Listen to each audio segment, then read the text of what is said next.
SD di Sumatera Selatan ini. Pada dasarnya kegiatan yang kami usulkan ini merupakan salah satu kegiatan yang wajib diselenggarakan oleh para staf pengajar di Universitas Sriwijaya dalam rangka memenuhi kegiatan salah satunya yaitu pengabdian kepada masyarakat. Dikarenakan sekarang masih mengalami pandemi COVID-19, maka alangkah lebih baiknya kita masih bisa dapat berkomunikasi, share ilmu, khususnya dengan cara melalui virtual seperti ini. Kami harapkan yang kami berikan ini bukan mengajari, tetapi lebih kepada share ilmu apa yang sudah kami peroleh sebelumnya semasa kami menjadi staf dosen. Di masa proses pembelajaran ini kami mau berbagi kepada bapak-bapak, ibu-ibu, dan juga mahasiswa beberapa kiat, cara menguasai atau mendapatkan, memperdalam ilmu khususnya berhubungan dengan topik-topik matematika, ya diantaranya ada metode penelitian, kemudian statistika dasar, logika matematika, dan juga teori bilangan yang akan kami share, materi, dan tentu saja akan ada tanya jawab yang kami harapkan mampu memperkuat kemampuan dan juga keahlian Bapak Ibu, terutamanya dalam memberikan pengajaran pada murid-murid di tempat atau di sekolah Bapak Ibu tersebut. Dengan tidak berlama-lama, saya selaku Ketua Pelaksana pada kegiatan siang hari ini juga membuka kegiatan secara resmi yang harapannya selama 2 jam maksimal ke depan kita mampu sama-sama mengikuti kegiatan ini dengan penuh kehikmatan. Itu saja yang bisa saya sampaikan. Terima kasih kepada kepada MC, pembawa acara pada siang hari ini, dan saya kembalikan lagi ke MC. Itu saja dari saya tutup dengan Assalamualaikum warahmatullahi wabarakatuh. Waalaikumsalam warahmatullahi wabarakatuh. Terima kasih kami ucapkan kepada Ibu Fitri Maya Puspita MSc. Selanjutnya, kita akan masuk ke dalam acara inti, yaitu untuk sesi pertama akan dimoderatori oleh Saudari Lia Intan Permata dengan narasumber Ibu Dr. Fitri Maya Puspita MSc. Pada moderator kami persilahkan. Cek masuk suaranya. Saya ucapkan terima kasih kepada MC yang telah memberikan waktunya. Sebelumnya saya ucapkan selamat datang lagi kepada semua peserta pelaksana pengabdian kepada masyarakat yang diselenggarakan oleh Universitas Sriwijaya, terutama di Fakultas Matematika dan Ilmu Pengetahuan. Sebelumnya, perkenalkan nama saya Lianta Permata. Di sini saya akan memandu kegiatan kita dengan 2 pemateri hebat, yaitu Ibu Dr. Fitri Maya Puspita MSc dan Ibu Indrawati SSI MSc. Sebelumnya, saya ingatkan kembali untuk semua peserta, silakan untuk open kameranya untuk berjalannya kegiatan ini, dan untuk semua peserta bakal ada post test di akhir, jadi diharapkan untuk memahami semua materi yang akan disampaikan oleh pemateri, dan nanti di akhir sesi akan ada sesi tanya jawab. Jadi untuk peserta boleh memberikan pertanyaan di room chat, di kolom chat, atau bertanya secara langsung. Oke, izinkan saya untuk memperkenalkan pemateri hebat kita yang pertama, yaitu Ibu Dr. Fitri Maya Puspita. Beliau lahir di Sungai Gerong pada tanggal 6 Oktober 1975. Pendidikan terakhir beliau adalah S3 dengan pangkat pembina, golongan 4A. Jabatan fungsional beliau adalah lektor kepala, dan bidang keahlian beliau adalah materi matematika terapan. Oke, tak perlu panjang lebar lagi, langsung saja kita berikan waktu kepada pemateri pertama kita, yaitu Ibu Dr. Fitri Maya Puspita. Kepada beliau, waktu dan tempat saya persilakan. Oke, terima kasih. Izin saya share screen terlebih dahulu.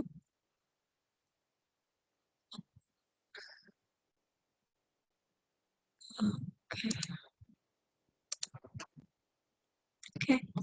Eh, Lia, share screen Ibu terlihat ya? Terlihat ya? Oke. Baiklah. Assalamualaikum warahmatullahi wabarakatuh. Waalaikumsalam warahmatullahi wabarakatuh. Di sini saya memfokuskan pada bahasan mengenai metode penelitian. Walaupun pada dasarnya guru SD itu mengajar, memberikan materi ke siswa atau ke murid-murid, tetapi sebagai seorang pendidik, guru SD itu pun memerlukan bagaimana melakukan penelitian, utamanya kalau para guru tersebut juga sedang melaksanakan pendidikan lebih lanjut, gitu ya. Jadi beberapa hal yang akan saya share ini kemungkinan bisa tidak sama persis dengan apa yang sedang sekarang dilakukan oleh bapak atau ibu guru kalau sedang melanjutkan studi lanjut, tetapi pada dasarnya hal-hal yang saya sampaikan ini bersifat umum yang biasanya bisa ikut juga menjadi bahan yang akan diteliti. Gitu ya. Di sini dasarnya dimulai dari konsep mengenai ilmu. Ilmu itu lahir dari rasa keingintahuan manusia. Penelitian itu sendiri merupakan hal penting dalam pengembangan ilmu pengetahuan. Tidak ada penelitian, ilmu pasti tidak bisa berkembang. Salah satu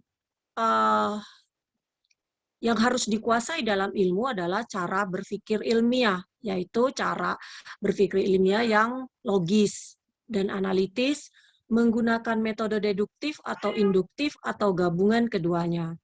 Beberapa definisi mengenai penelitian itu sendiri ada menurut Kerlinger dan Kemendikbud, yaitu diantaranya menyatakan seperti ini, penelitian itu penyidikan yang sistematis, terkendali, empiris, dan kritis mengenai fenomena alam yang dibimbing oleh teori dan hipotesis, mengenai hubungan yang diduga ada di antara fenomena tersebut. Kemudian Kemendikbud juga menyatakan penelitian itu adalah kegiatan yang taat dengan kaidah. Upayanya untuk menemukan kebenaran dan menyelesaikan masalah dalam ilmu pengetahuan, teknologi, dan kesenian. Jadi ilmiah tadi bisa kita simpulkan adalah metode. Ya, ilmiah itu menggunakan konsep atau metode dan prinsip sains, yaitu sistematis dan eksak. Atau menggunakan metode penelitian di mana suatu hipotesis yang dirumuskan setelah dikumpulkan data objektifnya secara sistematis, lalu dites secara empiris. Ya. Kemudian di sini kita menyatakan apa jadi riset atau penelitian itu adalah penemuan atau cara pergerakan dari tahu menjadi tidak tahu. Jadi kita udah tahu dulu, jadi setelah tahu itu akan menemukan sesuatu yang tidak diketahui, itu yang perlu dicari jawabannya. Dan juga riset atau penelitian itu adalah sikap, pengalaman, metode berpikir kritis. Kemudian pertanyaan kritis dalam mencari fakta untuk prinsip-prinsip dasar. Kemudian riset juga merupakan seni dari investigasi secara saintifik. Kemudian merupakan penelusuran secara saintifik atau sistematik untuk informasi pada topik-topik tertentu. Kemudian penelitian juga merupakan proses mencapainya suatu solusi dari suatu masalah melalui kumpulan yang direncanakan, kumpulan secara sistematis, kemudian melalui analisis dan juga ada interpretasi data. Itu yang dinamakan penelitian. Kemudian, mengapa kita perlu melakukan riset? pertama, biasanya untuk mendapatkan degree gitu ya, mau sarjana, S1, S2, S3 dan seterusnya. Kemudian kita mau mendapatkan rasa hormat gitu ya. Kemudian kita mau menghadapi suatu tantangan. Kita melakukan riset juga. Kita mau menyelesaikan masalah, kita lakukan riset. Kemudian kita mau mendapatkan kesenangan atau hobi yang intelektual. Atau kita juga mau serve society, jadi kita mau melayani masyarakat. Kita perlu riset juga.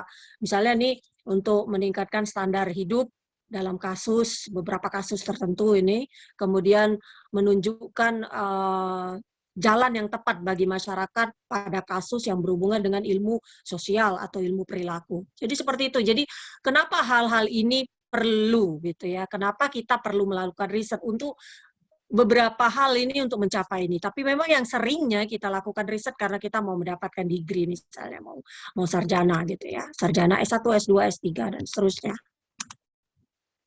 Kemudian bagaimana penelitian dilakukan? Kita meneliti itu pertama dengan melakukan operations research, jadi action research, jadi riset yang bersifat aksi.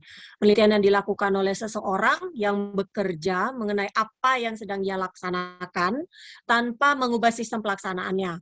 Jadi peneliti ini melakukan suatu tindakan, eksperimen, diamati terus-menerus, kemudian dilihat plus minusnya, kemudian kalau diadakan pengubahan terkontrol, bagaimana? Sampai upaya maksimal dalam bentuk tindakan yang tepat. Ada action research, ada juga eksperimental. Itu biasanya untuk penelitian ilmu alam. Kita lakukan observasi, kemudian dilakukan di bawah kondisi buatan, ya. Jadi kondisi buatan yang dapat dikontrol. Biasanya eksperimental, misalnya di lab, itu. Tujuannya untuk mengetahui perubahan perilaku tertentu serta faktor yang berpengaruh. Kemudian di sini bagaimana beda antara penelitian yang sifatnya deskriptif dan eksperimen. Jadi kalau deskriptif pasti tidak ada kontrol gitu ya. Kalau eksperimental kita memanipulasi fisik, bahan, lingkungan gitu ya. Kemudian tidak ada manipulasi aljabar, tidak ada manipulasi variabel kalau deskriptif, tapi dalam eksperimental harus ada manipulasi supaya terlihat hubungan antar variabel, kemudian sebab akibat antar variabelnya. Objeknya expose facto gitu ya, berdasarkan fakta. Kalau ini objeknya diatur dengan perlakuan. Jadi kalau eksperimen kan kita perlakukan seperti ini, setelah diamati berapa hari, berapa bulan, apa yang terjadi gitu. Tapi kalau deskriptif berdasarkan fakta saja. Ya. Beberapa cakupan penelitian diantaranya secara umum seperti ini. Kita identifikasi dulu nih masalahnya apa gitu. Kemudian kita pilih kerangka konseptual, teoritis dan hubungan antar variabelnya. Baru kita formulasi masalah kita gitu. Tujuannya apa? Lingkup kajiannya apa? Hipotesis kita apa? Kemudian kita rancang penelitiannya. Baru termasuk variabel yang akan diukur gitu ya. Apa nih variabel penelitian saya. Kemudian kita pilih teknik samplingnya, kita pilih modelnya, kita harus tahu cara mengumpulkan datanya. Kemudian kita pilih cara pengolahan dan pemrosesan data. Kemudian kita cari juga, kita pilih juga prosedur analisis data kita seperti apa dan bagaimana kita menarik kesimpulan. Setelah itu ya kita tulis laporan dan kita publikasikan hasil penelitian kita, gitu ya. Langkah-langkah yang diperlukan dalam menyusun bahan tulisan, yaitu biasanya pertama kita studi kepustakaan dulu nih. Cari dulu topik-topik, materi-materi yang menjadi minat untuk diteliti. Kemudian baru kita rumuskan ide yang merupakan bagian pengantar. Kemudian baru kita rumuskan hipotesis dan kita rumuskan hasil yang diharapkan. Dan analisis statistiknya juga beberapa penelitian itu diperlukan. Peran proposal. Jadi tadi kita sudah riset, kita rumuskan, nanti akan berwujud proposal. Nah, peran proposal di sini apa? Proposal itu adalah bukan sesuatu yang ditulis untuk diri kita sendiri. Jadi proposal adalah kesempatan kita untuk menjual project, ya, menjual ide kita dan mendapatkan hasil untuk studi kita. Kalau ini untuk mendapatkan degree tadi. Jadi proposal untuk PhD misalnya atau doktor, itu harus kita mampu menunjukkan potensi kita sebagai peneliti. S2 atau S3 seperti itu. Kemudian proposal untuk pendanaan, misalnya kalau kita mau buat proposal pendanaan, kita harus menekankan pada kepraktisan dari metode dan keuntungannya gitu, outcome-nya. Oke.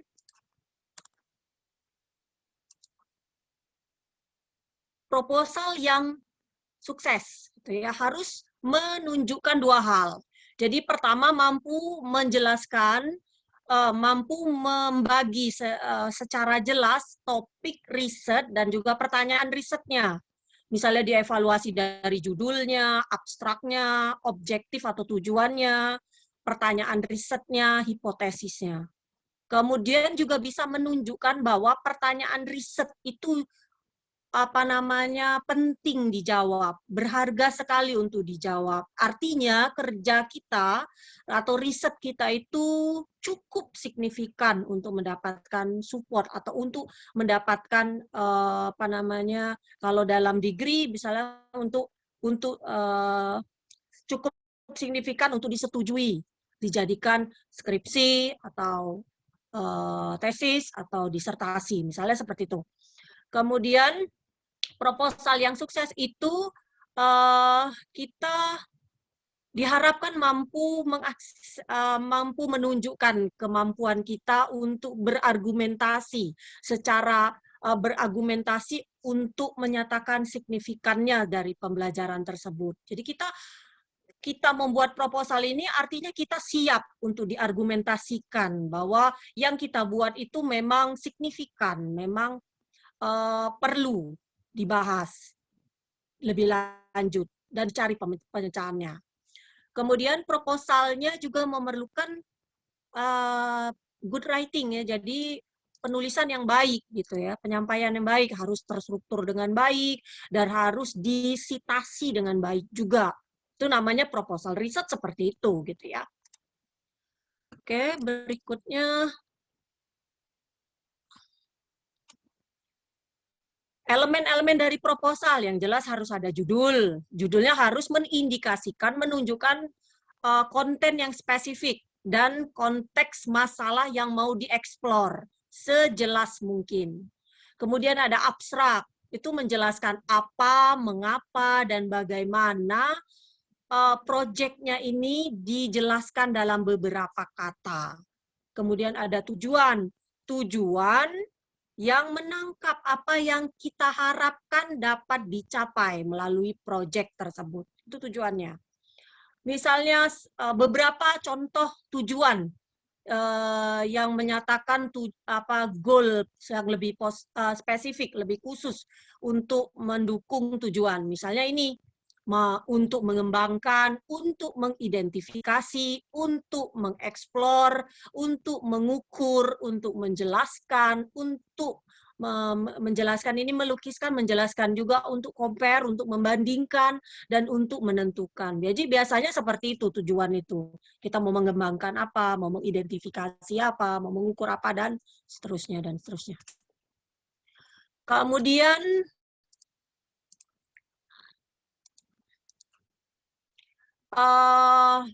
pertanyaan riset atau hipotesis nama lainnya. Jadi hipotesis ini harus dipertimbangkan dengan baik dan merupakan pertanyaan riset yang tertulis atau hipotesis nama lain yang mendefinisikan investigasi kita, batasannya apa, arahnya itu nanti kemana gitu. Kemudian berlaku sebagai frame kerangka dalam mengakses, menilai kerja kita nanti. Gitu ya. Kemudian harus ada pendahuluan, background gitu ya. Dalam bagian ini kita mau memperkenalkan topik dan meyakinkan pembaca bahwa masalah yang mau kita alamatkan ini signifikan dan penting untuk dieksplor.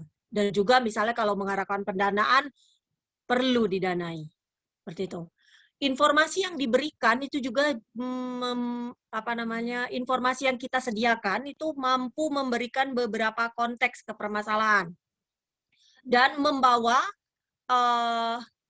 pembaca pada reader ya, pembaca pada kesimpulan bahwa ya benar bahwa riset dalam bidang ini penting, mendasar jika kita mau memperbaiki atau menyelesaikan masalah-masalah tertentu yang ada.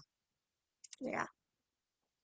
Kemudian ini ada elemen dari proposal berikutnya, ada literatur review atau tinjauan pustaka. Peran tinjauan pustaka menginformasikan ke reader, pembaca dari perkembangan bidang yang sudah ada, ya, sudah ada sebelumnya, yang bisa menambah ilmu pengetahuan pada bidang studi tersebut. Kemudian aspek teoritisnya, yaitu menyatakan apakah riset kita itu konseptual atau juga teoritikal. Jadi kerangka kerja yang konseptual atau kerangka kerja yang teoritikal. Kemudian metode. Metode itu bagaimana kita melakukannya. Collection datanya, koleksi datanya seperti apa. Metode analisisnya apa yang digunakan. Dan tentu saja kita mempunyai limitasi. Limitasi itu, pembatasan itu mengacu pada kendalanya. Delimitasi itu mengacu kepada penyempitan gitu, atau ada yang tidak dilibatkan. Jadi beberapa hal itu ada yang dilibatkan atau ada yang tidak dilibatkan. Oke. Berikutnya kita lihat di sini adalah dalam elemen dari proposal itu kita juga perlu pertimbangan etisnya, timeline. Jadi kapan mau menyelesaikan, gitu ya, dalam berjangka waktu berapa lama. Kalau skripsi misalnya 6 bulan, 1 semester. Kalau tesis bisa berapa lama. Kalau proposal pendanaan biasanya juga dibatasin 1 tahun, 10 bulan, 4 bulan, dan lain sebagainya, seperti itu.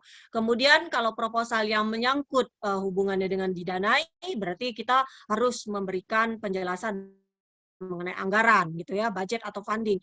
Kemudian yang tidak kalah penting adalah referensi. Kita harus mensitasi referensi. Kemudian list dari referensi itu dalam daftar pustaka pun harus dinyatakan. Itu elemen-elemen dari proposal.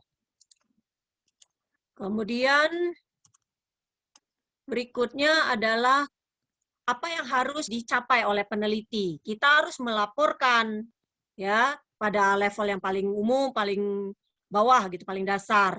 Kita memberikan informasi atau summation atau summary-nya dari beberapa data untuk dapat membentuk beberapa statistik. Kemudian harus ada data yang tersedia, datanya harus dikumpulkan betul-betul secara hati-hati dikumpulkan agar memiliki nilai kalau mereport. Kemudian kalau bersifat deskriptif itu mencari jawaban atas pertanyaan siapa, apa, kapan, di mana, dan kadang-kadang bagaimana juga, gitu ya. Kemudian mendefinisikan atau mendeskripsikan subjek, gitu ya, misalnya profil dari masalahnya, bisa profil dari orang ataupun peristiwa. Kemudian melibatkan data collection, jadi mengumpulkan data, kemudian waktu observasinya, itu adalah variabel risetnya. Kemudian melibatkan interaksi dari 2 atau lebih variabel. Bisa juga mempunyai inferensi yang kuat atau tidak. Gitu ya. Kemudian explanatory, jadi bersifat penjelasan, ya, di luar dari studi yang deskriptif. Biasanya menggunakan teori atau hipotesis untuk menjelaskan hubungan dari fenomena tertentu. Kemudian peneliti itu menguji hipotesis dengan memodelkan. Jadi sifat explanatory itu seperti itu. Kemudian prediktif. Kalau prediktif berarti melihat interaksi antar variabel dan melihat risiko yang muncul, yang mungkin. Kemudian studi yang demikian biasanya untuk cara mengambil inferensi yang levelnya lebih tinggi, gitu. Prediksi juga didasarkan atas hipotesis explanatory atau asosiasi antar variabel, itu yang sifatnya prediktif. Oke, sekarang kita lihat mengenai pentingnya literatur. Kenapa kita, tadi kan dibilang di dalam proposal itu harus adanya literatur review. Kenapa itu penting gitu ya, mereview literatur atau meninjau pustaka. Kenapa penting? Di antaranya untuk mengetahui itu kita harus baca, tuh, read, baca. Jadi untuk supaya bisa mereview, membuat tinjauan atas pustaka, ya kita harus banyak membaca. Kenapa? Karena kita tidak bisa memulai sesuatu dari tidak tahu, gitu ya. Kemudian merupakan self education, jadi belajar mandiri, gitu ya. Riset adalah ilmu pengetahuan yang baru, gitu ya. Kemudian ilmu pengetahuan itu bisa membentuk, gitu, membangun, gitu ya. Kemudian pentingnya literatur juga sebagai pengalaman. Kenapa harus membaca? Karena kalau membaca kita bisa menginspirasi, menginformasi, mengedukasi gitu ya, dan meng-highlight gitu ya, menekankan, memfokuskan gitu pada sesuatu. Kemudian kita bisa mengenerate, membentuk ide, membentuk kita mengetahui bagaimana cara membuat pertanyaan riset, kemudian membantu mengembangkan desain riset, membantu menulis. Kemudian literatur review atau tinjauan pustaka yang baik akan membentuk kredibilitas riset yang baik juga. Ya, tipe literatur di sini ada books, misalnya ada material reference, kemudian ada books, ada buku, ada jurnal, artikel jurnal yang paling sering kita pakai. Itu ya, tipe-tipe dari riset, ada yang survei gitu ya. Deskriptif berarti, ada yang applied, ada yang terapan. Kalau terapan berarti menemukan solusi dari masalah yang sekarang ada dan tidak fleksibel dalam aplikasi atau suatu kondisi. Kemudian bisa juga bersifat analytical, analitis, yang menggunakan fakta. Kemudian bisa juga bersifat fundamental, bisa basic, bisa dasar atau murni. Ya. Kemudian beberapa tipe riset ini, ada yang kuantitatif juga biasanya banyak yang dipakai. Ada kuantitatif ini berarti terukur dan diekspresikan dalam istilah kuantitas. Ekspresi atau sifat atau kuantitas itu dalam numerik, ya, angka-angka. Kemudian quantitative research ini membantu kita mendapatkan pengukuran yang tepat, kemudian mengetahui tren dan perubahan sepanjang waktu, bisa membandingkan tren dan unit secara individual. Ada kuantitatif, ada konseptual gitu ya, berhubungan dengan ide abstrak atau teori gitu ya, dan sepenuhnya bergantung pada literatur, itu namanya konseptual. Kalau kualitatif itu melibatkan kualitas atau jenisnya, kemudian membantu mendapatkan sudut pandang dari permasalahan atau kasus. Dan ada juga yang namanya empiris, yang sepenuhnya bergantung pada pengalaman atau observasi, yaitu research dan didasarkan atas data. Oke, riset sekarang yang mau kita buat misalkan, haruslah memiliki beberapa exploratory, jadi ada penjelasan dari riset atau riset deskriptifnya. Exploratory atau riset deskriptif itu memberikan kesempatan untuk mendemonstrasikan atau menunjukkan skill analisis. Prosesnya bisa kuantitatif, bisa juga kualitatif, ataupun metode lain. Jadi bisa berhubungan dengan angka atau tadi berdasarkan kualitas, gitu ya, kualitatifnya. Gitu ya. Kemudian bisa juga berupa riset dasar ataupun basic dasar atau murni dalam mode refleksi, gitu ya. Artinya pengujian teori, kan biasanya seperti itu kalau basic atau pure, gitu ya. Jadi risetnya di sini kalau kualitatif nih misalnya ini yang paling sering itu kualitatif kuantitatif. Kalau kualitatif nih misalnya penggunaannya mau menentukan apa yang mau diinvestigasi. Kemudian saat ide risetnya diperlukan, penggunaannya seperti itu. Penekanan pada pengertian. Kemudian fokus pada pengertian dari sudut pandang responden. Biasanya kualitatif seperti itu. Kalau kuantitatif tahu apa mau diinvestigasi. Kalau kualitatif mau mencari apa yang mau diinvestigasi, gitu kan? Bila hasil risetnya sudah diperlukan, gitu. Penekanan pada pengujian dan verifikasi. Kemudian fokus pada fakta atau alasan. Itu kalau kuantitatif. Pendekatannya fleksibel dan informal. Kalau di kuantitatif harus terstruktur dan harus formal. Kemudian dalam kualitatif kita tidak perlu tahu dari awal topik tertentu atau pertanyaan. Tapi kalau di sini harus tahu dulu apa pertanyaannya gitu. Kemudian small sample size, jadi ukuran sampelnya kecil saja kalau di kualitatif, tapi kalau di kuantitatif harus besar. Gitu ya. Dan ini yang berhubungan dengan teknik.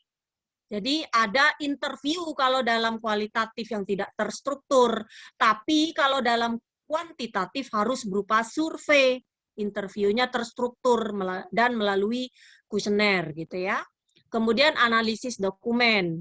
Kemudian observasi tertentu yang disebut dengan studi etnografik tekniknya. Kalau ini non-participant observation, jadi observasi yang tidak ada partisipannya.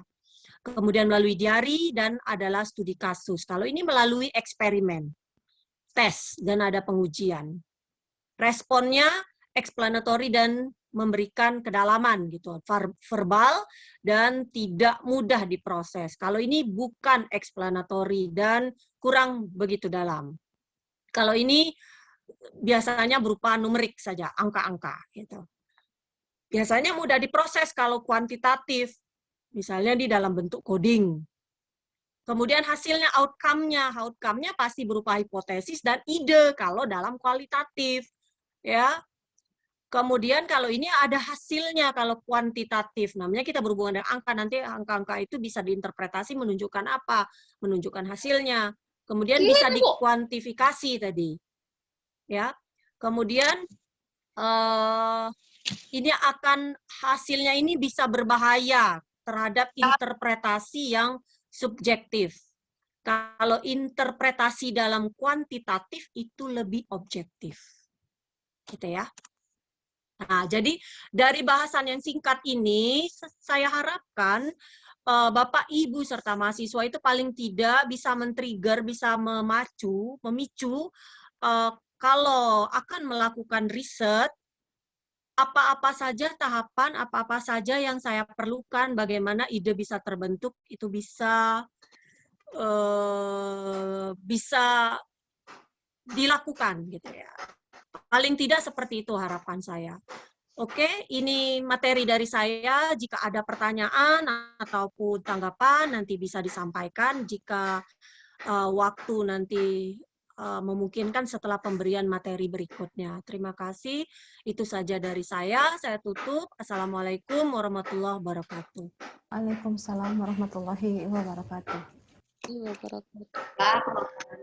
Jadi dari Dr. Fitri Puspita MSc, sebelum kita lanjut ke pemateri kedua nih, untuk teman-teman, ibu-ibu dan bapak-bapak sekalian, boleh untuk mengaktifkan kameranya, seperti Ibu Ririn, contohnya udah aktifin kamera dari tadi. Oke, dan saya ingatkan kembali, di akhir bakal ada post test, jadi diharapkan semua peserta untuk melihat dan menelaah materi yang telah disampaikan oleh pemateri kita nanti. Untuk sesi pertama, pertanyaan akan dibuka setelah materi kedua. Pertanyaan boleh dikirimkan melalui room chat atau dengan open mic. Oke, izinkan saya memperkenalkan pemateri kedua kita, yaitu Ibu Indrawati SSC MSc. Beliau lahir di Palembang pada tanggal 10 Juni 1971. Pendidikan terakhir beliau adalah S2 dengan pangkat pembina dan golongan 4A. Jabatan fungsional beliau adalah lektor kepala dengan bidang keahlian beliau adalah aktuaria. Oke, tak perlu panjang lebar lagi, langsung saja kita sambut Ibu Indrawati. Kepada Ibu, waktu dan tempat saya persilakan. Terima kasih, saudari moderator. Assalamualaikum warahmatullahi wabarakatuh. Selamat Waalaikumsalam warahmatullahi wabarakatuh.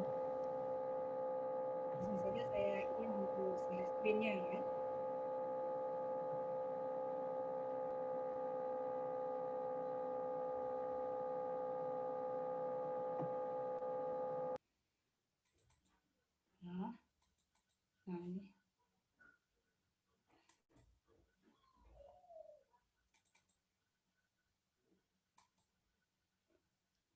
Sorry ya, agak ini. Bentar ya. Ada kesalahan teknis nih. Full screen, nah nih udah muncul.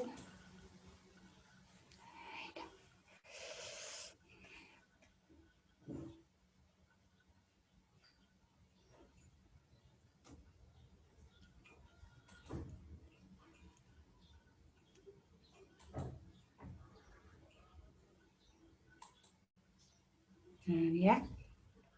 Jadi ini udah kelihatan ya. Bisa dilihat semuanya. Itu siapa Bisa, yang Bu. lihat? Bisa, Ya, Bu. bisa, Ya, Bu.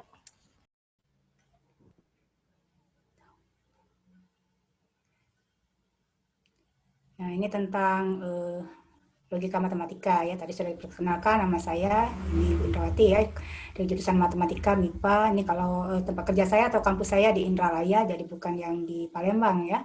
Mungkin dari sebagian partisipan kita sudah pernah kenalan atau mengenal saya baik secara online maupun offline ya.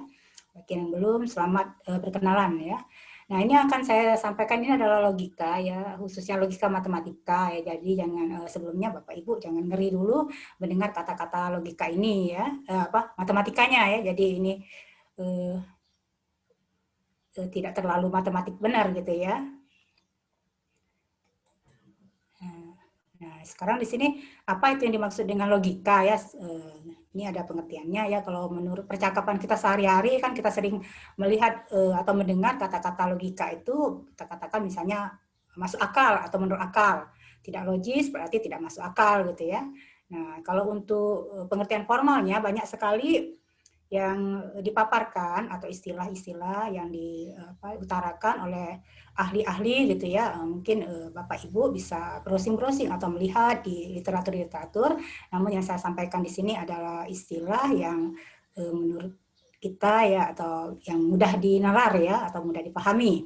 Jadi kalau menurut istilahnya logika itu berarti metode atau teknik ya. Jadi dia merupakan metode atau teknik yang digunakan untuk meneliti ketepatan penalaran. Jadi dia merupakan metode atau teknik. Nah, kalau dia matematika, dirangkaikan dengan matematika berarti menggunakan pola pikir secara matematika. Jadi nanti melibatkan simbol-simbol ya, ada operasi-operasi secara matematikanya. Itu saja membedakannya ya. Nah, untuk mempelajari logika, tentunya kita harus mengenal pernyataan ya. Jadi kita tahu orang itu seperti dalam bahasa sehari-hari masuk akal atau enggak, berarti kita kan dengar dari pernyataannya.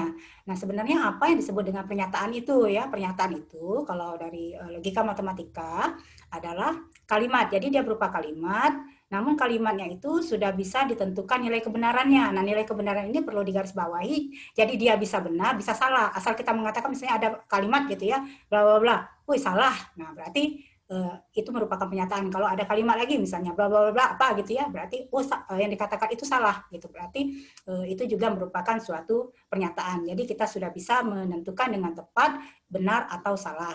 Nah, kalau dalam logika matematika ini pernyataan itu tadi dilambangkan dengan huruf kecil ya, bisa P, bisa Q, bisa R dan sebagainya. Pokoknya dia menggunakan huruf kecil ya.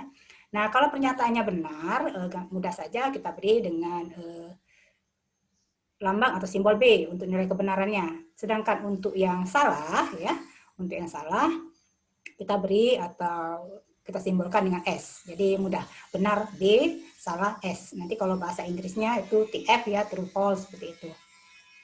Nah, ini contoh ya, contoh. Nah, tadi kan apa kata yang tadi logika itu pernyataan adalah kalimat yang sudah bisa ditentukan nilai benarnya. Kita lihat di sini ada 10 contoh ya. Misalnya matahari terbit dari timur. Nah, kita udah tahu semua ini matahari terbit dari timur ini adalah benar ya. Berarti nomor 1 ini merupakan pernyataan. Terus nomor 2, warna lampu lalu lintas ada 4. Wah, salah ini. Wah, tanya saja, anak kecil pun kalau ditanya salah katanya gitu ya. Nah, ini juga merupakan pernyataan. Jadi 1 dengan 2 inilah contoh pernyataan. Karena kita sudah bisa menjelaskan atau mengatakan benar dan salah dengan tepat ya. Terus nomor 3, pohon itu tinggi, letak Surabaya jauh, pempek adalah makan enak. Nah, 3, 4, dan 5 ini bukan pernyataan. Karena pohon itu tinggi, tinggi itu relatif, Ibu Bapak ya. Nanti kalau kita lihat menunjuk misalnya suatu pohon itu tinggi-tinggi itu seperti apa? Apakah dibandingkan dengan pohon misalnya tomat? Apakah dibandingkan dengan pohon kelapa gitu ya, ataukah yang disebut dengan tinggi itu 2 meter atau harus lebih dari 2 meter. Nah, ini banyak persepsi gitu ya, jadi masih perdebatan, jadi ini relatif ya, tergantung siapa yang menilai, siapa yang melihat ya, berarti ini bukan pernyataan. Letak Surabaya jauh, ya kalau kita dari Palembang mengatakan memang letak Surabaya jauh. Nah, bagaimana kalau saudara-saudara kita yang berada di Sidoarjo, mungkin ya di Yogyakarta, mengatakan bahwa Surabaya itu tidak terlalu jauh, cuma berapa jam dari sini misalnya seperti itu. Nah, ini juga bukan pernyataan karena relatif. Terus nomor 5, pempek adalah makan yang enak. Memang dari sebagian orang, khususnya kita orang Palembang atau Sumatera Selatan, mengatakan pempek itu makan yang enak. Tapi kan ada juga di antara kita atau orang-orang lain yang mengatakan pempek tidak enak, nggak enak, saya nggak suka pempek, saya bukan favorit pempek. Nah, ini juga relatif ya. Jadi 3, 4, dan 5 ini bukan pernyataan. Nah, terus nomor 6 juga, siapa nama orang tuamu? Ini kan tidak tahu kita benar salahnya ya, bukan masalah jawabannya, bukan. Tapi pernyataan itu tidak merupakan tanda tanya atau pertanyaan ya, jadi bukan merupakan pertanyaan. Terus jangan membuang sampah sembarangan, juga bukan merupakan kalimat perintah. Jadi kalimat perintah ini bukan juga pernyataan. Alangkah indahnya lukisan itu. Nah, ini kan kalimat seru ya, kalimat seruan gitu ya. Ini juga bukan pernyataan. Nomor 9, 5 tambah 2 sama dengan 8. Nah, kalau ditanya kan anak-anak kita yang SD, kelas 1, kelas 2 gitu ya. Anak 5 tambah 2 sama dengan 8, benar nggak? Salah. Nah, rame-rame jawab salah. Berarti itu merupakan pernyataan. Ya. Terus ini, 3 ditambah X sama dengan 6. Ini bukan pernyataan, karena kita tidak bisa mengatakan ini benar atau salah. Karena X-nya ini kan bisa saja kita ganti dengan angka 1. Kalau diganti dengan angka 1, dia menjadi salah. Kalau diganti dengan 3, menjadi benar. Nah, ini namanya kalimat terbuka. Ya, jadi bisa mengandung, bisa benar, bisa salah. Jadi sekali lagi, pernyataan tadi adalah suatu kalimat yang sudah bisa ditentukan nilai benarnya. Dia tidak termasuk kalimat pertanyaan, tidak termasuk kalimat perintah, tidak termasuk kalimat seru, tidak juga merupakan kalimat terbuka seperti ini ya, atau kalimat yang relatif ya, yang masih tergantung selera ya. Kesannya seperti itu. Selanjutnya di sini ada pernyataan tunggal dan majemuk. Nah, sesuai dengan namanya, kalau tunggal berarti pernyataannya itu hanya ada satu saja. Nah, contoh misalnya nomor 1, Yogyakarta ada di Pulau Sumatera. Nah, jadi jangan menyangka dulu, salah Bu. Nah, ya memang pernyataan itu kan bisa benar, bisa salah. Kebetulan nomor 1 ini merupakan pernyataan yang nilai kebenarannya adalah salah. Ya. Nomor 2, 5 tambah 2 sama dengan 7. Wah, benar ini juga pernyataan. Nah, ini jadi nomor 1 ini kan ada satu kalimat, satu pernyataan. Nomor 2 ini juga satu pernyataan. Maka disebut dengan pernyataan tunggal. Ya. Selanjutnya di pernyataan majemuk. Nah, sesuai dengan namanya, kalau pernyataan majemuk ini dia dibentuk dari beberapa pernyataan tunggal. Jadi bisa 2, bisa 3 dan sebagainya. Terus dirangkai ya, dirangkai atau dihubungkan dengan menggunakan kata hubung logika namanya. Namanya kata hubung logika. Nah, di sini udah main matematikanya ya, kata hubung logika. Nah, kata hubung logika dalam logika matematika ini ada 4 macam ini ya. Ini seperti huruf V terbalik, ini dibaca dan. Jadi ingatin aja ini. Dan itu kan huruf N ini ya, belakangnya kayak N ya. Nah, seperti ini V atau, nah, nggak baca ini U-nya ya. Kalau ini panahnya 1 ke kanan, ini dibaca jika maka. Nah, kalau panahnya kiri kanan seperti ini, jika dan hanya jika. Nah, gitu ya, beda ini. Kalau ini jika saja, jika maka. Kalau ini jika dan hanya jika. Jadi dia bolak-balik. Jika maka. Nah, macam pernyataan majemuk, ya tadi ada namanya. Kalau dia dirangkai dengan kata dan, seperti ini namanya konjungsi. Ya. Konjungsi. Contoh nih, Dewi rajin dan pintar. Nah, ini dibentuk dari 2 kalimat. Kalimat P atau yang pertama, kata pertama ini disebut Dewi rajin, yang kedua Dewi pintar, sehingga kalau dirangkai menjadi Dewi rajin dan pintar. Nomor 2 ini namanya disjungsi, kalau dihubungkan dengan kata atau ya ini. P. Contoh hari Minggu Budi memancing atau berenang. Ini juga terdiri dari 2 pernyataan. P-nya adalah hari Minggu Budi memancing. Q-nya adalah hari Minggu Budi berenang. Jadi kalau dihubungkan dengan atau, maka hari Minggu Budi memancing atau berenang. Nah, kan gampang ya. Nah, kalau implikasi, nah implikasi ini namanya P-nya ini namanya alasan, Q ini namanya kesimpulan ya. Jadi seperti ini contohnya, jika Dewi rajin membaca, nah itu P-nya. Jadi P-nya itu adalah Dewi rajin membaca, maka Dewi akan memiliki wawasan yang luas. Jadi Q-nya Dewi memiliki wawasan yang luas. Jadi jika Dewi rajin baca ini disebut dengan alasan, nah, maka Dewi akan memiliki wawasan yang luas ini disebut dengan kesimpulannya. Kalau dia rajin baca, dia akan memiliki wawasan luas.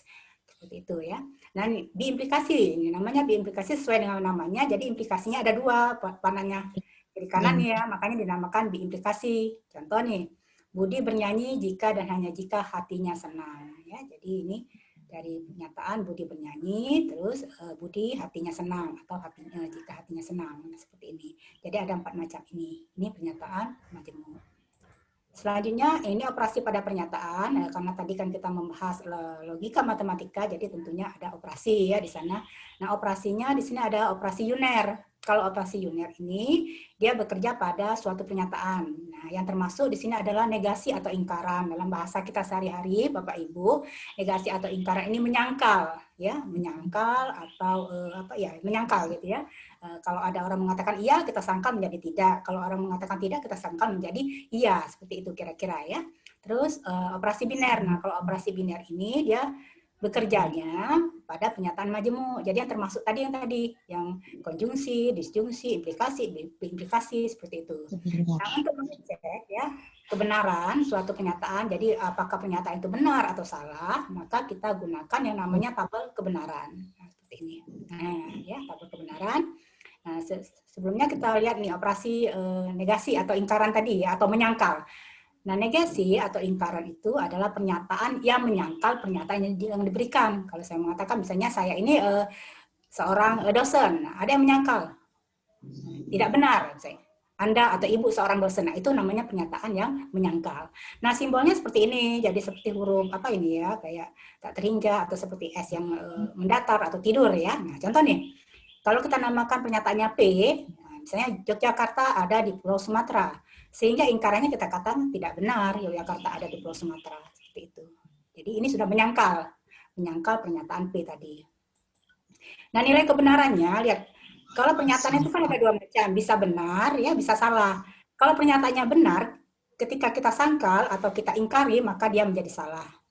Kalau pernyataannya salah, ketika kita ingkari, maka dia menjadi benar. Nah, contoh yang tadi ya. Ya.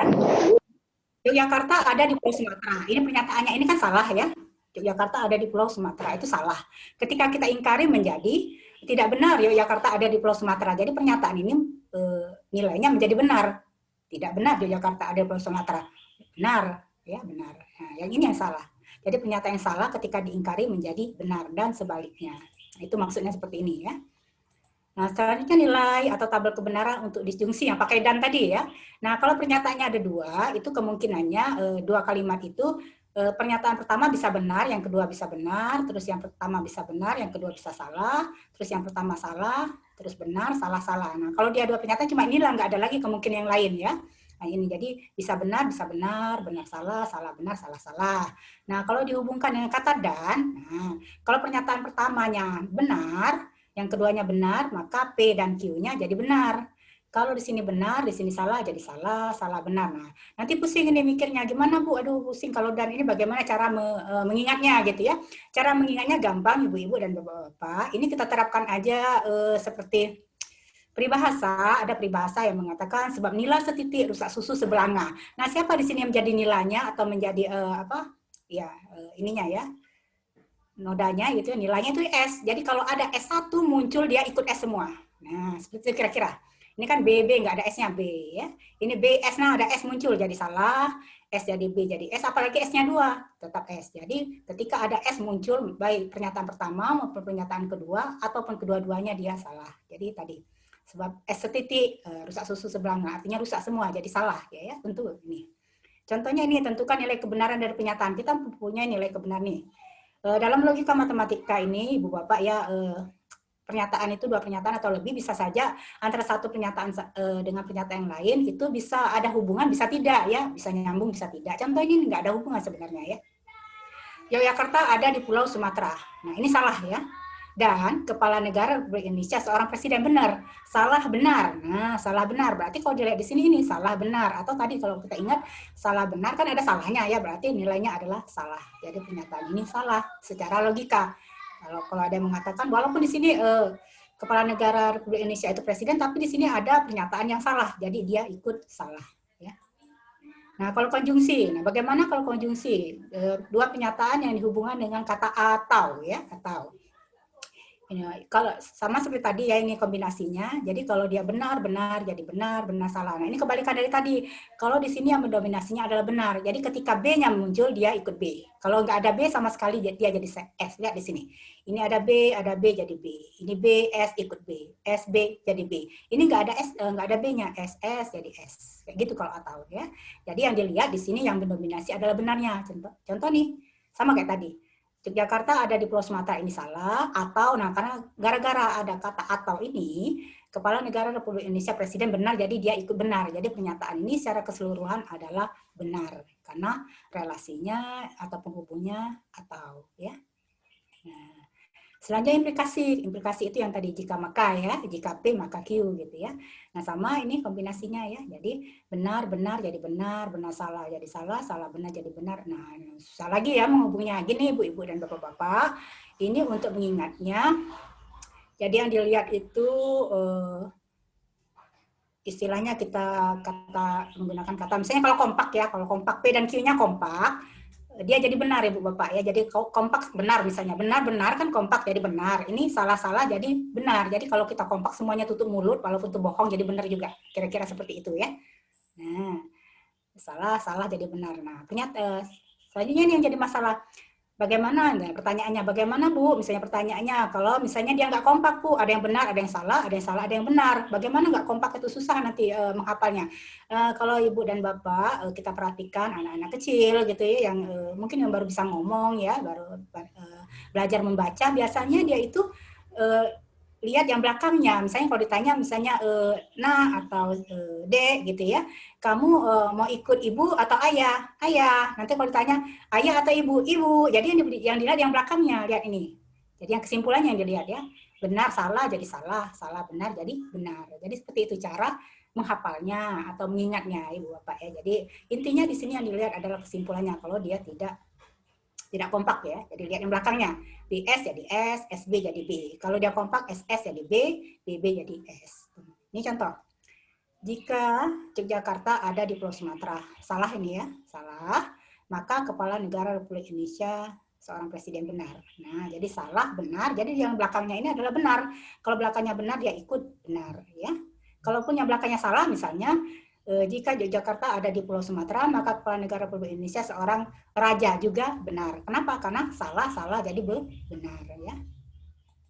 Selanjutnya ini tabel kebenaran untuk diimplikasi yang bolak-balik. Kalau ini lihat di sini, ini kombinasinya sama seperti tadi. Jadi kalau benar-benar, nah kalau ini gampang Ibu Bapak ya mengingatnya. Kalau diimplikasi ini, kalau dia kompak antara P dan Q-nya, artinya kompak sama-sama benar atau sama-sama salah, nilainya jadi benar. Nah, lihat ini, benar-benar jadi benar, salah-salah jadi benar. Kalau tidak kompak, salahkan saja. Kayak gitu kira-kira ya, lihat di sini. Contoh, Yogyakarta ada di Pulau Sumatera, salah ya. Jika dan hanya jika Kepala Negara Republik Indonesia seorang presiden. Ya, benar. Salah benar, nggak kompak, jadi salah ya. Nomor 2, Yogyakarta adalah ada di Yogyakarta ada di Pulau Sumatera. Ini salah. Ya, jika dan hanya jika Kepala Negara Republik Indonesia seorang raja juga salah. Salah karena sama-sama salah, dia kompak. P-nya salah, atau pernyataan pertama salah, pernyataan kedua salah, dia jadi benar. Kayak gitu. Ya, sebenarnya mudah mengingatnya ya, kalau kita tahu tekniknya, atau mungkin Bapak Ibu punya teknik yang lain ya, silahkan.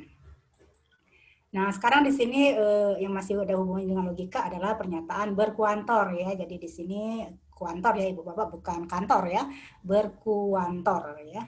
Nah, pertama di sini adalah kuantor universal. Nah, ini seperti ini. Jadi kalau ada huruf A terbalik ini dibacanya semua atau setiap ya. Jadi bisa semua, bisa setiap ya. Satu aja. Kalau mau semua ya semua, kalau mau setiap aja gitu ya, nggak usah dua-duanya. Contoh nih, kalau pakai semua misalnya, semua anak laki-laki tidak suka main boneka.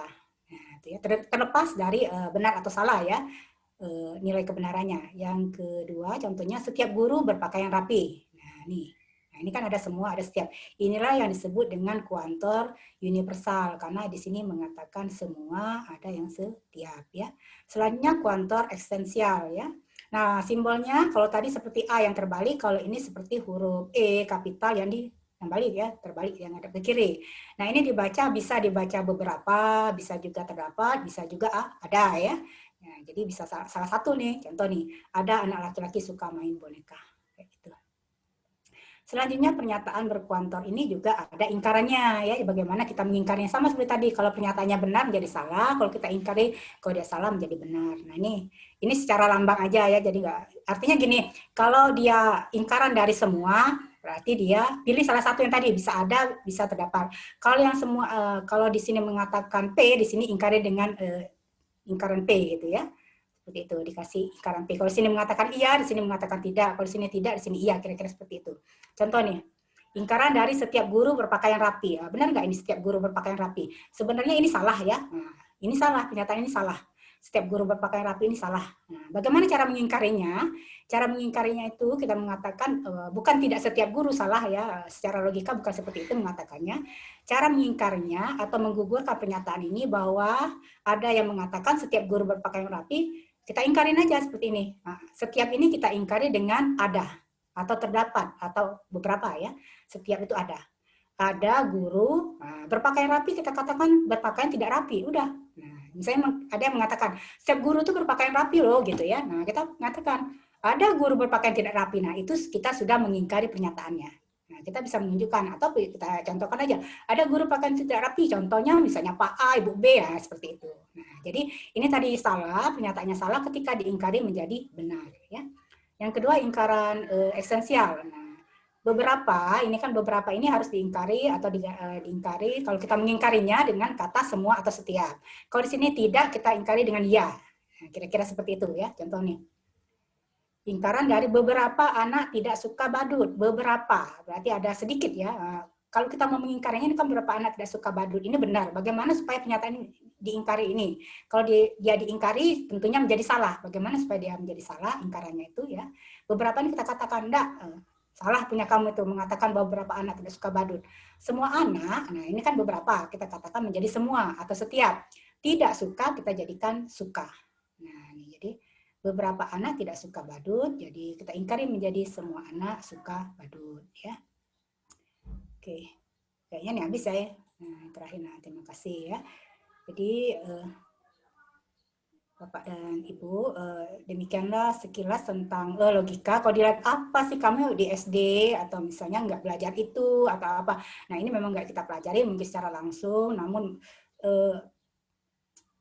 sadari atau tidak dalam kehidupan sehari-hari kita berhadapan dengan kalimat-kalimat seperti itu ya. Contoh yang paling konkret atau manfaat yang paling nyata, logika ini Ibu Bapak ya, sering muncul dalam soal-soal TPA atau tes potensi akademik walaupun tidak sama persis ya. Jadi misalnya ekivalen gitu ya, ekivalennya apa? Nah, itu sama saja dengan ingkarannya ya. Nah, mungkin itu yang bisa saya sampaikan Ibu Bapak ya. Saya rasa ya mungkin tidak terlalu menyut kepalanya Ibu Bapak ya. Tidak apa-apa, itu sharing aja. Terima kasih kepada moderator, saya kembalikan ya. Yang telah menyampaikan materinya. Dan untuk semua peserta yang ingin bertanya untuk materi pertama dan materi kedua pada sesi kedua ini, pada sesi pertama ini boleh di room chat untuk pertanyaannya atau open mic untuk izin bertanya secara langsung.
Oke, sembari menunggu, saya ingatkan kembali bahwa di akhir nanti di sesi kedua, di akhir acara bakal ada post-test.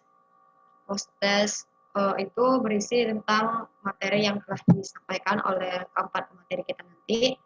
Jadi untuk semua peserta yang mengikuti dari awal sampai akhir, insya Allah bakal bisa untuk menjawabnya. Jadi gini Bu, ada pertanyaan. Jadi pertanyaannya itu izin bertanya Bu, untuk pembelajaran riset dan logika matematika yang telah disampaikan tadi, itu kira-kira bakal keluar di dalam kegiatan apa ya Bu? Jadi pertanyaannya ini kayak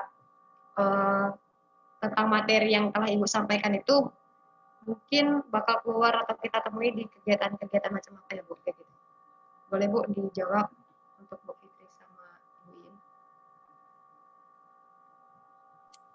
Kalau gurunya sedang mengikuti pendidikan, misalkan PGSD, pendidikan guru sekolah dasar, ataupun kemungkinan sekolah lanjut, S2 juga, ataupun S3, ya pasti dalam masalah riset ini tentu diperlukan bagaimana mencari masalah untuk dituangkan dalam ide, dalam tulisan, sehingga bisa menjadi suatu proposal yang tentu saja diperlukan untuk skripsi ataupun tugas akhirnya, untuk skripsi, tugas akhir, ataupun di apa namanya kalau S2 tesis, ya kan? Cara seperti itu. Kalaupun selama menjadi guru gitu kan, Dikbud atau Kemenristek itu kan selalu setiap tahunnya memberikan bantuan dana hibah kepada guru juga ataupun pengajar dari sekolah untuk mendapatkan bantuan dana pendidikan, dana riset gitu kan. Artinya para guru diperlukan untuk berpikir kritis yang dituangkan dalam bentuk proposal dan nantinya kalau didanai untuk bisa diteruskan penelitiannya. Nah, seperti itu. Jadi sekarang peluang-peluang seperti itu cukup besar untuk guru-guru sekolah, tidak hanya untuk dosen gitu. Saya tidak tahu persis bentuk apa namanya bantuan dananya, tapi sepertinya ada gitu. Yang saya tahu yang baru-baru ini yang didanain oleh apa namanya, oleh Amerika Serikat ya, melalui funding apa itu, khusus untuk guru-guru gitu. Jadi guru-guru yang sudah terbiasa menulis, untuk dapat menulis tentu saja guru-guru tersebut harus melakukan riset terlebih dahulu ya kan, apa namanya melakukan penelitian gitu. Kalau sudah terbiasa melakukan penelitian dan akhirnya dituangkan dalam tulisan yang baik dalam bentuk artikel, IC, nah, itu tentu saja bisa mendapatkan insentif yang diantaranya tadi saya bilang ada, saya sempat terbaca gitu, khusus untuk guru-guru gitu. Dan kemungkinan juga dari Mendikbud juga ada gitu bantuan dana sejenis. Ya itu dari saya, moderator. Terima kasih. Bu, terima kasih untuk Ibu In. Bisa Bu dijawab untuk yang materi pembelajaran logika matematika itu bakal mungkin bisa kita temui di kegiatan apa aja ya Bu?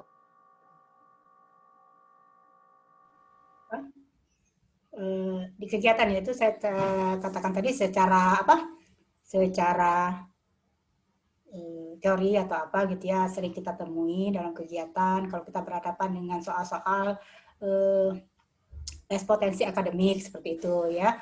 Namun dalam kehidupan sehari-hari sebenarnya juga ada hal yang masuk logika, misalnya jika dan hanya jika itu tadi ya, misalnya ibu bapak kan sering adalah kita misalnya dengan pasangan kita misalnya ya mengeluh ya ibu-ibu misalnya mengeluh atau bapak-bapak mengeluh misalnya saya ini udah capek gitu ya keluar terus mencari uang segala macam gitu. Nah ibu-ibunya mengeluh saya juga capek gini ya mengurus anak gini mencuci dan sebagainya. Nah nanti ada penyataan. Nah kalau gitu kalau kita pakai bahasa Palembang atau bahasa kita ya, nah kita tukar baik. Kau yang jago anak ngurus rumah nyuci ngepel, aku yang pegawai keluar. Nah, nanti ada yang dengar kan, lah benar pula. Nah, itu yang namanya logika, secara logika benar. Walaupun salah tadi kan, bapak-bapak itu tugasnya harus bekerja keluar rumah, ibu-ibu harus mengurus anak dan sebagainya. Oleh karena tadi kita mengutarakan ya, nah udah kalau kita seperti itu, tuker bae peran kita nih. Kalau aku galak ya begawe keluar, tapi kau yang ngurus segala macam yang di rumah-rumah ini, ngomong sama bapak. Nah, nanti ada yang dengar kan, atau kita menelaah secara logika, kita katakan, lah benar pula omongan gitu. Nah, itu salah satu contoh dalam kehidupan sehari-hari ya. Jadi sebenarnya secara tidak langsung kita itu sudah menerapkan gitu ya secara sehari-hari. Atau misalnya jika maka tadi kita biasanya tidak melihat alasannya apa, yang penting kesimpulannya atau hasil akhirnya. Ya, misalnya jika tadi kan katakanlah Yogyakarta ada di Pulau Sumatera itu kan salah. Maka kepala negara kita adalah misalnya seorang presiden, benar. Nah, dalam kehidupan sehari-hari hal itu sering kita jumpai, misal ya dalam proses lah gitu ya. Kita nggak tahu proses seperti apa, yang penting hasilnya benar. Misal kita mau contohan, mau apa gitu, yang penting hasilnya 100. Nah, yang nilai itu 100-nya, berarti dia benar. Yang nilai itu adalah hasil akhirnya. Yang tadi, yang kalau SB jadi B, BS atau S. Gimana pun prosesnya benar, bagaimana kalau hasilnya salah atau kesimpulannya salah, dia jadi salah. Itu secara logika. Nah, itu dalam kehidupan sehari-hari. Yang tadi yang saya katakan, kalau dia salah benar menjadi benar, kalau dia benar salah menjadi salah. Ketika alasannya itu salah, kesimpulannya benar, maka yang nilai itu adalah kesimpulannya menjadi benar.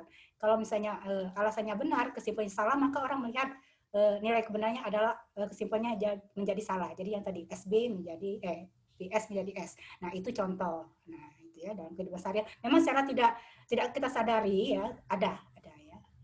Seperti itu ya. Ya, baik Bu. Jadi jawabannya tadi semuanya bakal bisa kita temuin di kehidupan sehari-hari. Jadi untuk riset tadi bisa untuk penelitian untuk dana pendidik dan logika matematika tadi itu seperti pure untuk kehidupan sehari-hari kita yang bisa kita temuin. Jadi untuk peserta saya ingatkan kembali untuk post test itu akan dilaksanakan setelah keempat pemateri kita menyampaikan materinya dan itu dilakukan di sesi akhir. Untuk peserta juga diingatkan kembali untuk mengisi link daftar hadir yang telah dikirim oleh panitia di dalam grup chat. Oke, mungkin tidak ada lagi pertanyaan untuk sesi pertama ini. Saya ucapkan terima kasih untuk semua peserta yang ikut kegiatan sesi pertama ini, dan saya mohon maaf apabila ada kata-kata salah dari saya, dan kepada Allah saya mohon ampun. Saya kembalikan kepada MC. Terima kasih buat moderator. Selanjutnya untuk acara sesi ketiga dan keempat akan dimoderatori oleh Saudara Alivia Revanti dengan narasumber Ibu Siska Oktarina SSI MSC dan Ibu Dr. Evi Yuliza SSI MSI. Kepada moderator kami persilahkan.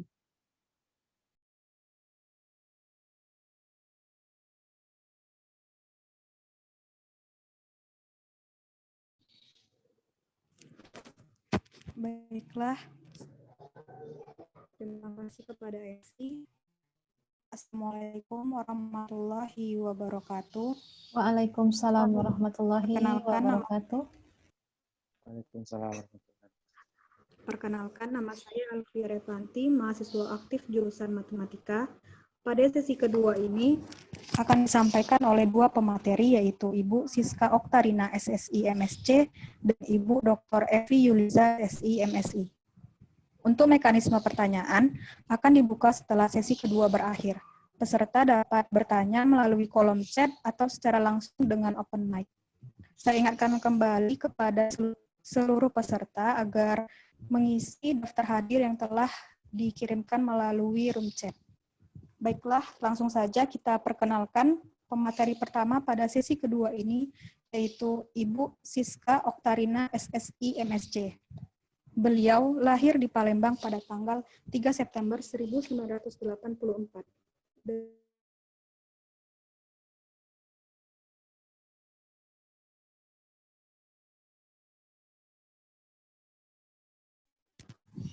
Maaf sebelumnya, jaringan di tempat saya lagi agak kurang bagus. Saya lanjutkan lagi. Ibu Siska Oktarina, SSI MSc, lahir di Palembang pada tanggal 3 September 1984 dengan pangkat penata golongan 3C, jabatan fungsional yaitu lektor, pendidikan terakhir S2, bidang keahlian matematika terapan, program studi matematika, Fakultas Matematika dan Ilmu Pengetahuan Alam. Baiklah, kepada Ibu Siska Oktarina, SSI MSc, dipersilahkan. Terima kasih, moderator. Suara saya terdengarkah? Terdengar, Bu. Izin share screen. Keluarkah share screen-nya? Sudah, Bu. Selamat siang. Terima kasih atas kehadiran semua peserta pada kegiatan pelatihan dan pengabdian materi ajar bagi guru SD se-Sumatera Selatan. Di sini saya akan memaparkan sedikit tentang pengenalan statistika. Saya ngambil topiknya khususnya untuk pelajaran yang di SD ya, di kelas 6. Jadi mungkin ini bukan hal yang baru bagi semua peserta di sini. Kita cuma review dan remind kembali. Yang pertama kali, dasar dari statistika yaitu pertama pengumpulan data. Jadi sebelum memperoleh sebuah data, kita harus melaksanakan proses pengumpulan data. Ada beberapa cara yang biasa dilakukan untuk mendapatkan data, di antaranya bisa melalui penelitian, wawancara, pooling atau angket, dan perhitungan langsung.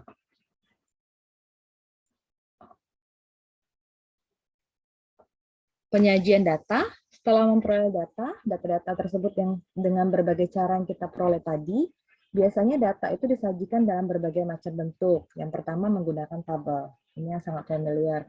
Jadi misal kita ingin mendata nilai-nilai seluruh siswa dalam satu mata pelajaran. Jadi kalau nilainya 65, ada 5 siswa yang memperolehnya. Nilai 70 ada 9 siswa. Nilai 75 ada 14 siswa. Nilai 80 ada 10 siswa. Nilai 85 ada 5 siswa. Nilai 90 ada 7 siswa, dan seterusnya. Sehingga totalnya, kalau sebagai contoh kasus di sini ada 50 siswa. Dengan nilainya dari 65, 70, 75, 80, 85, dan 90. Ini kalau menggunakan tabel. Selanjutnya, diagram batang. Atau yang dibilang histogram. Jadi kalau dinyatakan dalam diagram batang, sesuai dengan data yang tadi, yang mendapatkan nilai 65 itu ada 5 orang siswa. Kita gambarkan dalam seperti ini. Dan penggambarannya di sini, intervalnya, walaupun tidak diukur secara persis, paling tidak harus, jaraknya ini harus agak masuk akal ya. Jadi 02, 24, intervalnya gitu. Jadi bukan di sini 02, nanti langsung lompat ke 10, langsung lompat ke 20, nggak seperti itu. Jadi 65 itu ada 5 orang, 70 itu ada 9, 75 ada 14, 80 itu ada 10, yang dapat nilai 85 ada 5 orang, dan yang dapat nilai 90 ada 7 orang siswa. Pewarnaan pun ya seperti biasa ya kan, kalau pakai Excel yang paling gampang tinggal diwarnain. Selain diagram batang, kita juga punya namanya diagram lingkaran. Diagram lingkaran itu penggambarannya ya karena bentuknya seperti lingkaran, tetapi porsi-porsi daerahnya seperti ini nggak bisa dikira-kira. Jadi seperti kita ketahui, satu lingkaran itu 360 derajat. Jadi caranya, kalau yang mendapat nilai 65 itu ada 5 siswa, artinya 5 per jumlah semua siswa atau total siswanya 50. 5 per 50 kali 360, 36 derajat. Nilai 70, ada 9 siswa. Jadi 9 per 50 kali 360 derajat, 64,8 derajat, dan seterusnya. Jadi kalau ini harusnya ketika ditotal dia 360 derajat.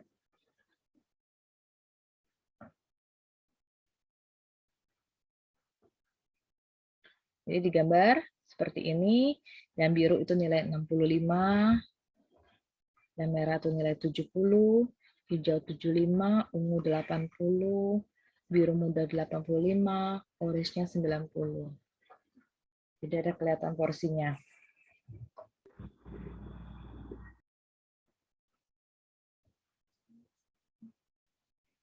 Selain itu, selain diagram batang dengan diagram garis, ada diagram batang dengan diagram lingkaran, ini ada diagram garis. Ya, karena bentuknya seperti garis. Jadi kalau 65, ini kan titik ya. Dia menghubungkan titik-titik yang ada, 5 orang. Yang dapat nilai 70 ada 9 orang. Di sini kurang lebih. Yang dapat nilai 75 ada 14. Yang dapat 80 ada 10. 85 ada 5 orang. Dan nilai 90 ada 7 orang. Titik-titik ini semuanya dihubungkan sehingga membentuk garis. Oke, ini semuanya sering dikeluarkan kan di soal UN ya untuk anak kelas 6 SD maupun ujian sekolah sekarang.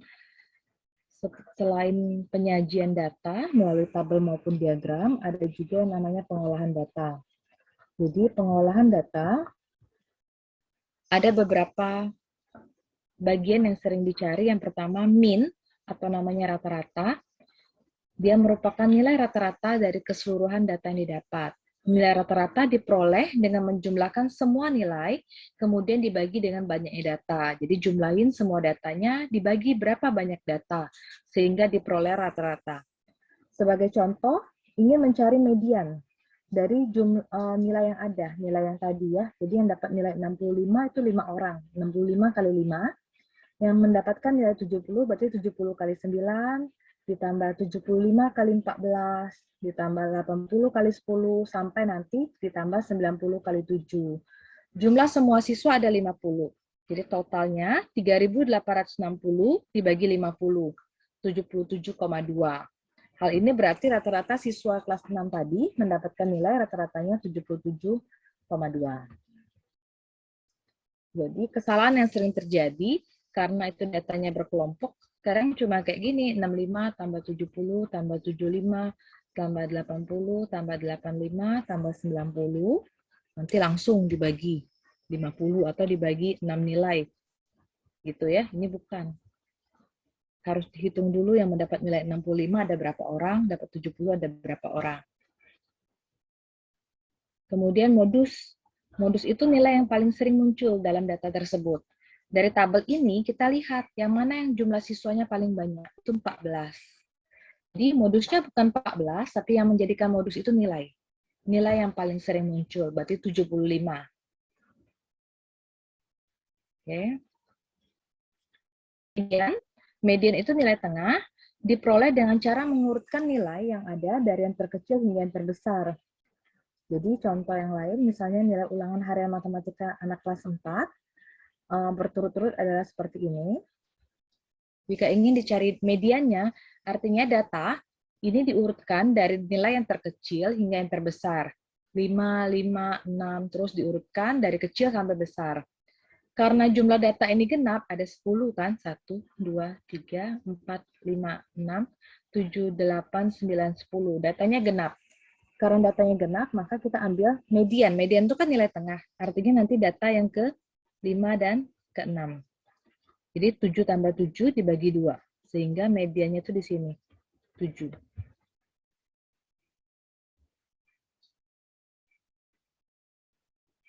Nah, ini saya tampilkan ada 2 soal ya yang sering keluar di ujian nasional atau ujian sekolah.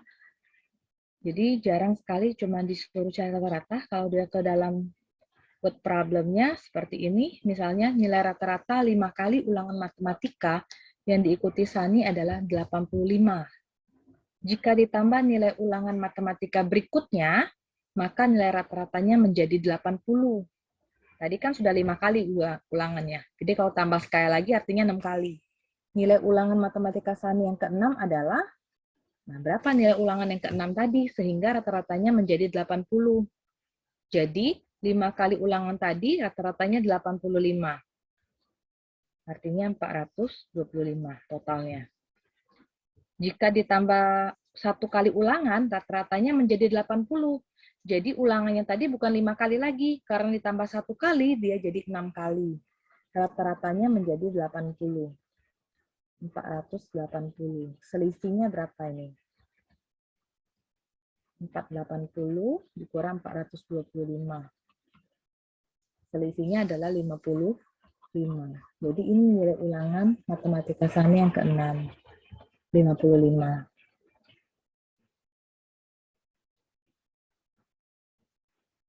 Lagi, kalau seperti ini, rata-rata nilai putra pada 4 kali ulangan yang dilakukan adalah 5,8. Berarti 4 kali ulangan, 5,8. 5,8 dikalikan 4,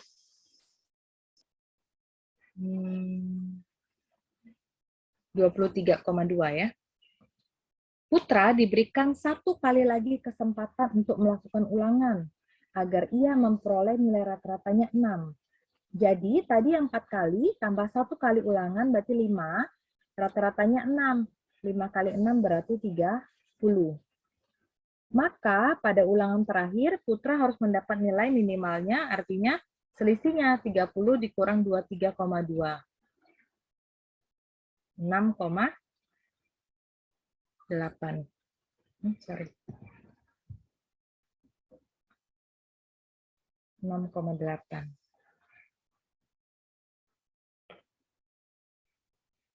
Oke, itu dari saya.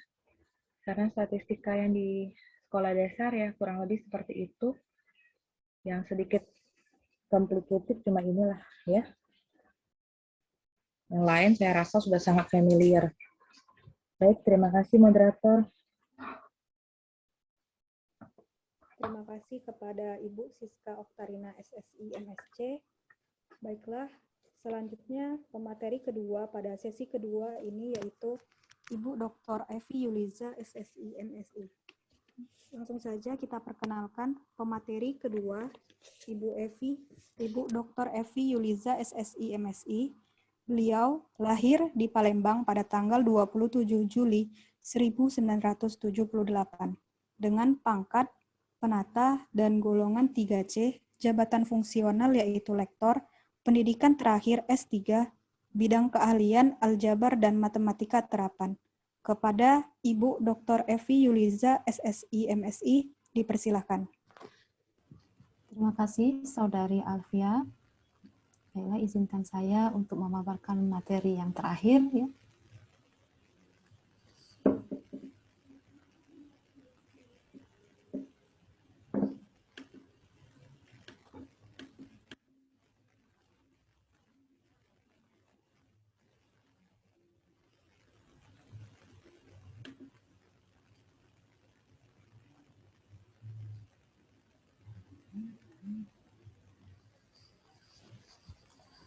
Ya, kami dari tim pengabdian kepada masyarakat dari jurusan Matematika Fakultas Matematika dan Ilmu Pengetahuan Alam Universitas Sriwijaya akan materi yang saya akan berikan ini berkaitan dengan mata kuliah yang ada di jurusan matematika yaitu teori bilangan. Nah, mata kuliah ini dapat dikaitkan dengan bahan ajar yang ada di sekolah dasar. Berikut outline dari materi saya ini akan dimulai dengan bilangan asli, bilangan cacah, bilangan bulat, faktor persekutuan terbesar, dan algoritma Euclid. Karena ini merupakan berkaitan dengan mata kuliah yang ada di jurusan matematika, yaitu teori bilangan. Jadi di sini saya akan banyak berbicara tentang bilangan. Baiklah, dimulai dengan bilangan asli. Jadi bilangan asli ini menurut sejarahnya sekitar tahun 400 sebelum Masehi, itu orang sudah memikirkan namanya bilangan. Tapi masih dalam bentuk konsep abstrak. Biasanya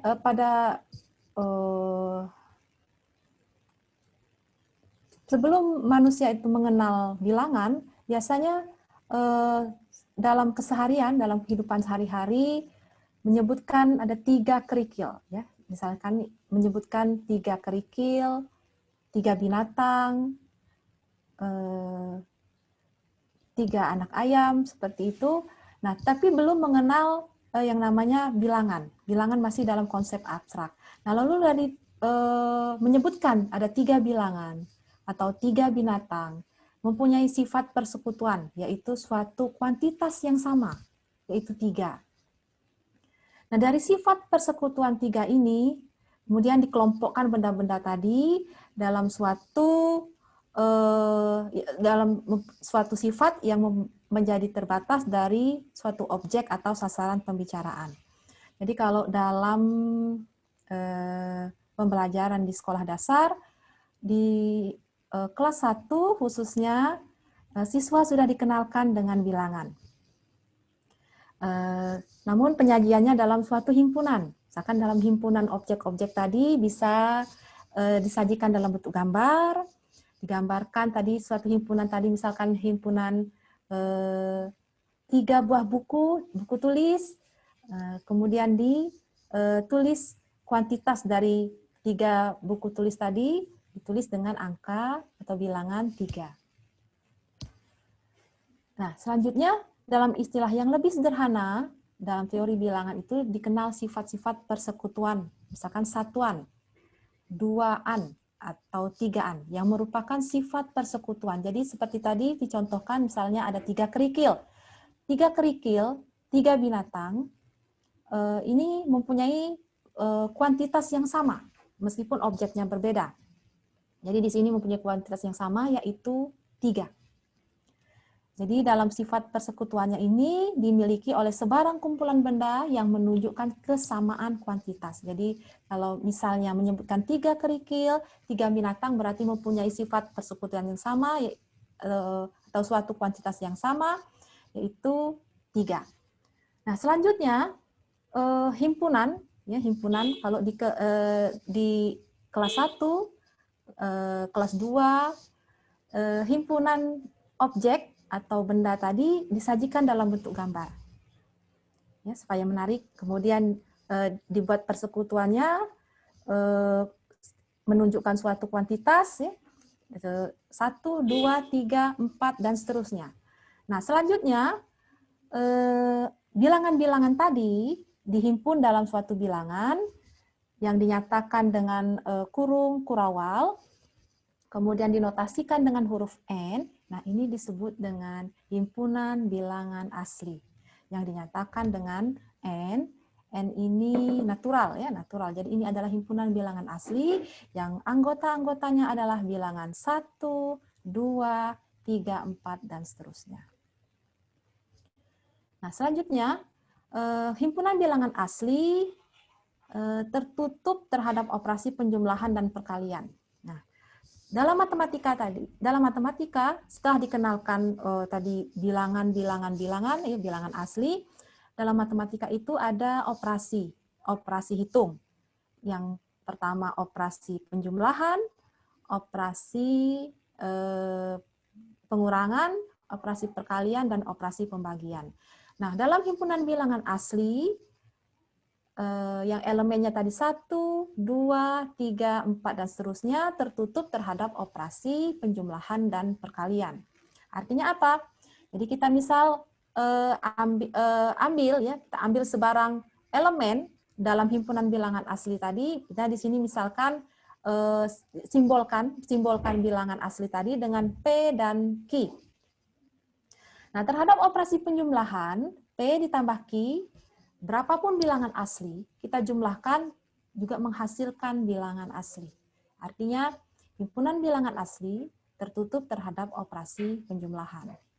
Kemudian, kalau kita ambil tadi dua bilangan, ya, bilangan asli, kita operasikan terhadap operasi perkalian, maka P dikali Q juga suatu bilangan asli. Maka pernyataan ini adalah himpunan bilangan asli terhadap operasi penjumlahan dan perkalian bersifat tertutup.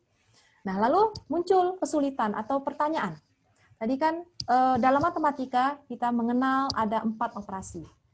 Operasi penjumlahan, operasi pengurangan, operasi perkalian, dan operasi pembagian. Nah, terhadap operasi penjumlahan dan perkalian, pada bilangan dalam himpunan bilangan asli tertutup, bersifat tertutup. Nah, lalu bagaimana kalau kita ambil dua sebarang bilangan asli? Misalkan 2 dikurang 4. 2 dikurang 4, tentunya kita akan sulit menjawab pertanyaan ini. Ya, dalam bilangan asli, dalam himpunan pembicaraan kita, himpunan bilangan asli, terhadap operasi pengurangan akan muncul kesulitan. Nah, karena sulit atau muncul pertanyaan tadi, kita mempunyai kesulitan untuk menjawab pertanyaan tadi terhadap operasi pengurangan dalam bilangan asli, lalu ternyata operasi pengurangan pada unsur-unsur himpunan bilangan asli itu hanya berlaku sifat tertutup apabila P lebih dari Q. Misalnya 4 dikurang 2, nah itu masih bersifat tertutup. 5 dikurang 3,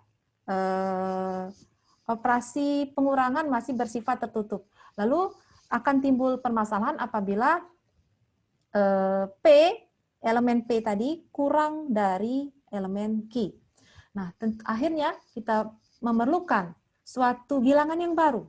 Nah, bilangan yang baru. Apabila kita akan menghitung 2 dikurang 2, 5 dikurang 5. Ya, dalam himpunan bilangan asli, kita tidak bisa menemukan jawaban itu. Artinya kita perlu suatu bilangan baru yang kemudian disebut dengan bilangan 0 atau 0.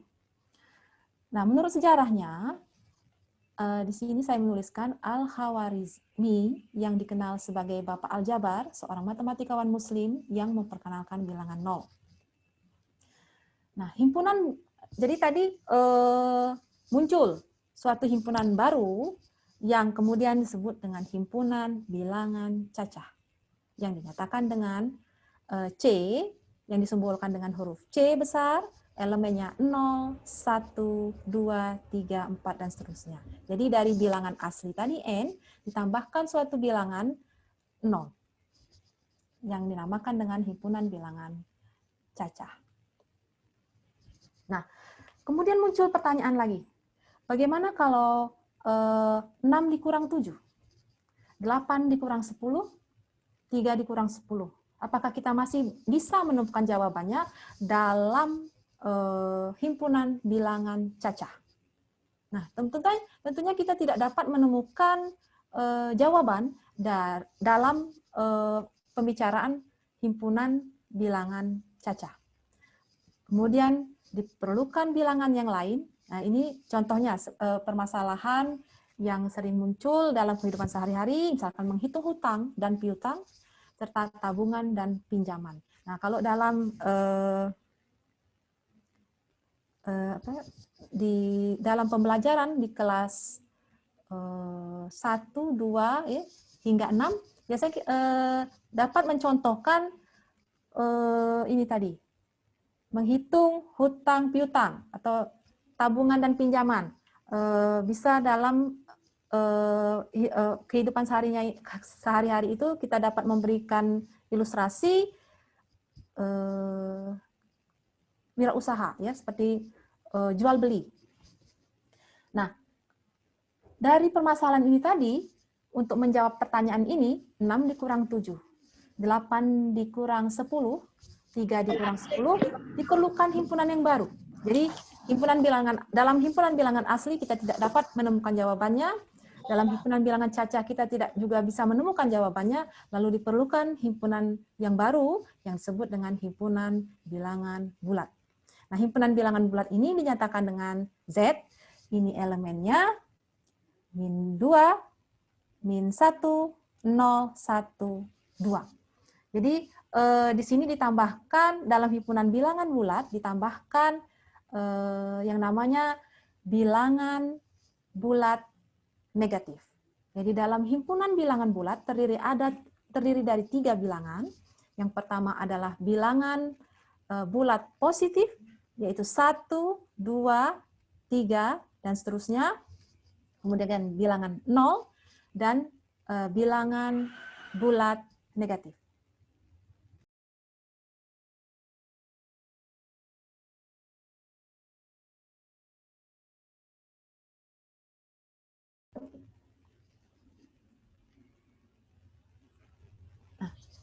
Materi berikutnya adalah faktor persekutuan terbesar atau disingkat dengan FPB, atau dalam literatur yang lain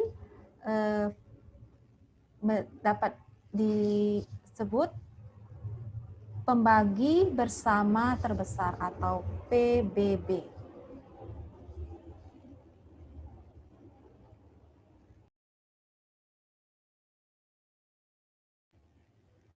Nah, berikut di sini saya menuliskan ada 4 metode, namun metode yang pertama, kedua, dan ketiga ini sudah familiar, tentunya sudah familiar dengan Bapak dan Ibu.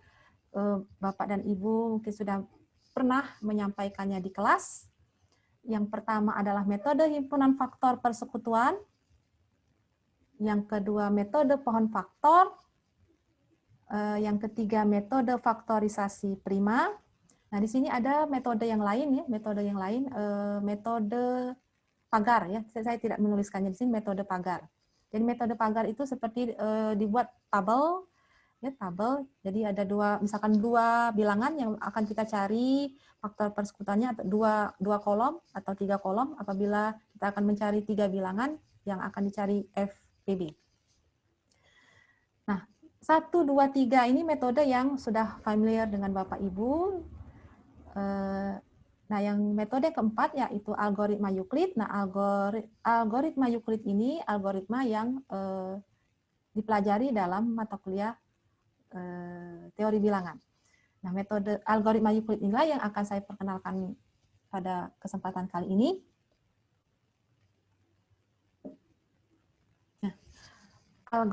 Algoritma Euclid ini bertujuan untuk mencari FPB dari 2 buah bilangan bulat, ya, dari 2 buah bilangan bulat. Jadi di sini algoritma Euclid ini mempunyai keterbatasan juga untuk mencari 2 buah bilangan bulat. Nah, sesuai namanya algoritma Euclid ini ditemukan oleh Euclid, seorang matematikawan Yunani, dalam bukunya yang terkenal berjudul Elements. Nah, Euclid ini dikenal dengan ada suatu teorema yang dinamakan teorema Euclidean. Jadi di sini misalkan ada 2 buah bilangan bulat, M dan N, dengan syaratnya N lebih besar dari 0. Nah, kemudian jika M dibagi dengan N, maka terdapat 2 buah bilangan bulat unik, Q. Unik di sini artinya bilangan bulat yang tunggal, Q, dan R sedemikian hingga M sama dengan NQ ditambah R, dengan R lebih dari atau sama dengan 0, dan R kurang dari N. Nah, baiklah, untuk memperjelas apa itu teorema Euclid dan bagaimana penggunaan algoritma Euclid untuk mencari faktor persekutuan terbesar, akan saya jelaskan berikut ini. Nah, dalam contoh yang pertama, kita akan menentukan faktor persekutuan terbesar dari 2 buah bilangan bulat, 24 dan 60. Nah, dengan menggunakan teori algoritma Euclid, dari teorema Euclid tadi, di sini 60 itu merupakan hasil perkalian dari 2 dikali 24. 24 ini tadi, ini pasangan yang mau kita cari tadi dari bilangan 24 dan 60. Nah, 2 di sini adalah suatu bilangan bulat. Ya. 2 dikali 24, nah sedangkan 12 ini adalah sisa. Jadi 60 itu merupakan hasil dari 2 dikali 24 ditambah dengan 12. 12 ini sisanya. Nah, kemudian 24 selanjutnya 24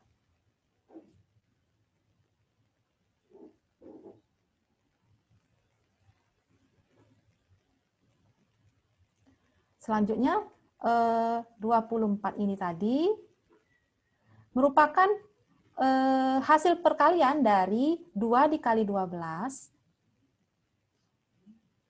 ditambah dengan 0. Artinya 24 ini habis dibagi oleh 12, sisanya 0. Nah, sisa pembagian terakhir sebelumnya adalah, maksudnya sebelum dari 0 ini adalah 12. Sehingga faktor persekutuan terbesar dari 24 dan 60 adalah 12.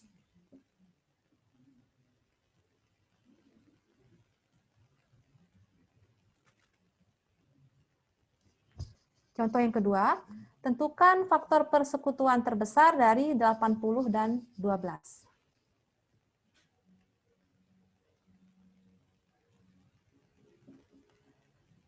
Eh, 80 merupakan hasil perkalian dari 6 dikali 12 ditambah 8. Nah, di sini 8 ini menyatakan sisa. Kemudian 12 itu merupakan hasil perkalian dari 1 dikali 8 ditambah 4. 4 ini sisa. Oh, di sini ada yang hilang ya. Seharusnya di sini 8. 8 itu sama dengan 2.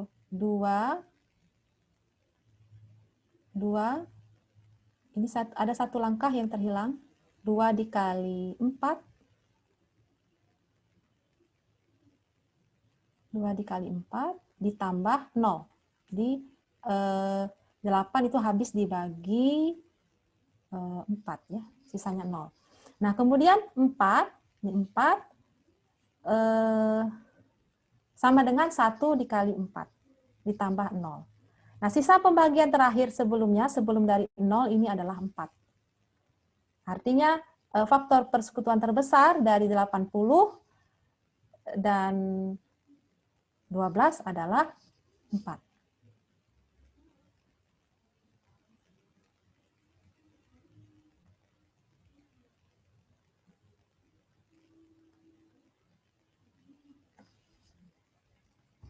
Contoh yang ketiga, tentukan faktor persekutuan terbesar dari, nah ini bilangannya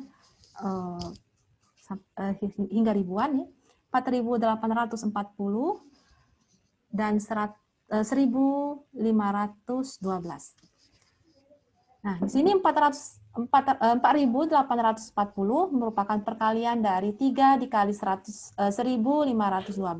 ditambah 304. 304 ini sisa. Nah, kemudian 1.512 ini merupakan perkalian dari 4 dikali dengan sisa tadi, sisa dari ini, iterasi yang pertama. Ditambah 296. Sisanya ini 296. Kemudian 304 ini merupakan hasil perkalian dari 1 dikali sisa ini tadi pada iterasi sebelumnya, ditambah dengan 8. 8 ini sisa. Nah, ini juga ada iterasi yang tidak tertulis, jadi yang terakhir ini adalah 8 ya, seharusnya 296 itu dikali 296 dikali suatu bilangan bulat dikali 8, sisanya 0. Nah, 8 itu sama dengan 1 dikali 8 ditambah 0. Nah, jadi sisa pembagian terakhir sebelumnya adalah 8, maka faktor persekutuan terbesar dari 4.840 dan 1.512 sama dengan 8. Nah, jadi teorema atau algoritma Euclid ini dapat digunakan untuk mencari faktor persekutuan terbesar dari dua buah bilangan bulat. Semakin besar bilangan yang mau kita cari seperti dalam contoh 3 tadi, bilangan ribuan, tentunya iterasi atau langkah-langkah yang kita gunakan untuk perhitungan mencari faktor persekutuan terbesar akan lebih banyak, iterasinya banyak. Namun yang saya sampaikan di sini adalah bahwa algoritma Euclid ini dapat digunakan sebagai metode alternatif untuk menentukan faktor persekutuan terbesar. Mungkin itu saja yang dapat saya sampaikan pada kegiatan ini. Saya ucapkan terima kasih. Semoga bermanfaat. Terima kasih atas perhatian Bapak dan Ibu pada kegiatan pengabdian masyarakat kami yang mempunyai tema pelatihan dan pengabdian materi ajar matematika bagi guru-guru SD se-Sumatera Selatan. Terima kasih. Saya akhiri. Wassalamualaikum warahmatullahi wabarakatuh. Saya kembalikan kepada saudari moderator. Terima kasih kepada Ibu Dr. Evi Yuliza, SSI, MSI. Baiklah, selanjutnya adalah sesi tanya jawab, yang dimana peserta dapat bertanya melalui kolom chat atau secara langsung dengan open mic. Di sini telah ada satu pertanyaan dari Ibu Ririn yang ditujukan kepada Ibu Siska SSI MSC, yaitu dari berbagai macam jenis diagram yang diketahui, apakah ada fungsi dari masing-masing diagram tersebut atau semua diagram bisa dipakai untuk semua jenis data? Kepada Ibu Siska, dipersilakan untuk menjawab. Oke, terima kasih. Diagram itu sih sebenarnya cara penyajian data ya. Jadi ke semua diagram tadi, baik tabel, garis, lingkaran, maupun batang atau histogram, itu semuanya fungsinya sama. Sebagai salah satu cara untuk merepresentasikan data. Jadi pakai salah satu pun sudah cukup, nggak harus semuanya. Dan dia juga bisa dipakai untuk semua jenis data, baik ordinal maupun kardinal, semuanya bisa dipakai. Itu ya. Baiklah, terima kasih kepada Ibu Siska. Selanjutnya adalah pertanyaan kedua dari Ibu Umi Kalsum, yang ingin bertanya kepada Ibu Evi mengenai algoritma Euclid, apakah bisa diberikan ke siswa kelas 6, dikarenakan agak sulit untuk siswa memahami harus dibagi berapa dan ditambah berapa. Kepada Ibu Dr. Evi Yuliza, SSI MSI, dipersilakan untuk menjawab. Terima kasih, Saudari Moderator. Terima kasih juga kepada Ibu Umi Kalsum. Ya, baiklah. Ibu Umi Kalsum bertanya mengenai algoritma Euclid, apakah bisa diberikan ke siswa kelas 6? Saya Mana mahasiswa kelas 6? Bisa. Tapi itu tadi, ada tentunya menurut Ibu Umi kan ada kesulitan. Memang ada kesulitan, Bu. Seperti yang saya tuliskan di slide tadi, di slide tadi kan saya menuliskan ada beberapa metode yang dapat digunakan untuk menyelesaikan, untuk menentukan faktor persekutuan terbesar. Di situ saya menuliskan 3, ditambah algoritma Euclid jadi 4. Sebenarnya ada metode lain, metode pagar, yang tidak saya tuliskan di slide tadi. Nah, tentunya metode-metode yang tersedia, yang sudah tersedia untuk menentukan faktor persekutuan terbesar itu punya kendala masing-masing. Jadi prinsipnya untuk menentukan faktor persekutuan terbesar dengan menggunakan algoritma Euclid tadi adalah konsep dari atau pemahaman dari perkalian dan pembagian. Tentunya karena ini algoritma Euclid ini dapat diberikan ke siswa kelas 6, siswa kelas 6 tentunya sudah memahami bagaimana menghitung perkalian dan pembagian. Namun itu tadi kelemahannya algoritma Euclid. Kalau bilangannya, bilangan bulat tadi yang mau kita cari, faktor persekutuan terbesar tadi lebih besar, ribuan, seperti contoh 3 tadi. Tentunya iterasi yang digunakan akan lebih banyak. Jadi perhitungan yang kita lakukan itu lebih banyak. Kemudian karena perhitungannya lebih banyak, tentunya waktu penyelesaiannya juga yang kita butuhkan untuk menyelesaikan bilangan yang hingga ribuan itu memerlukan waktu yang banyak. Kalau menurut saya pemahaman dari algoritma Euclid ini dasarnya adalah operasi perkalian dan pembagian. Tetapi menurut saya algoritma Euclid ini bisa diberikan sebagai metode alternatif dari metode-metode yang sudah ada, yang sudah familiar, yang biasa digunakan dalam menentukan faktor persekutuan terbesar.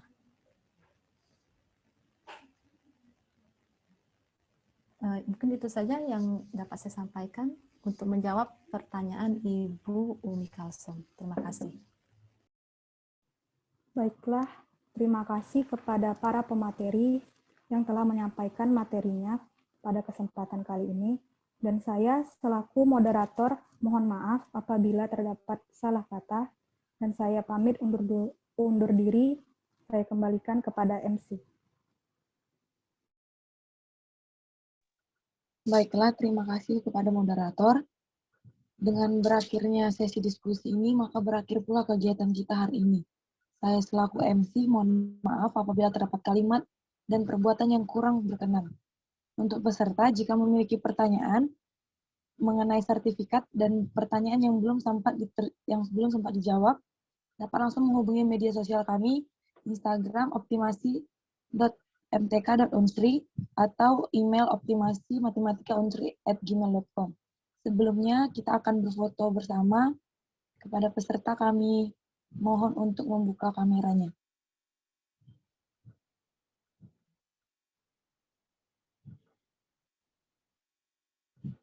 Pada Saudara Dias, kami persilahkan. Baik, saya mulai untuk foto bersamanya.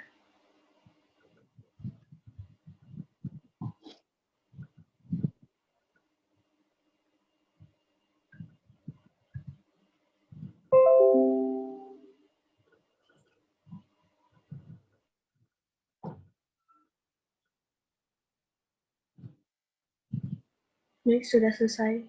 Saya kembalikan pada MC. Terima kasih. Sekali lagi kami ingatkan kepada seluruh peserta agar mengisi post-test yang sudah diberikan tadi dan mengisi link Zoom, link absen. Terima kasih kami ucapkan kepada peserta untuk partisipasinya dalam webinar ini. Selamat sore.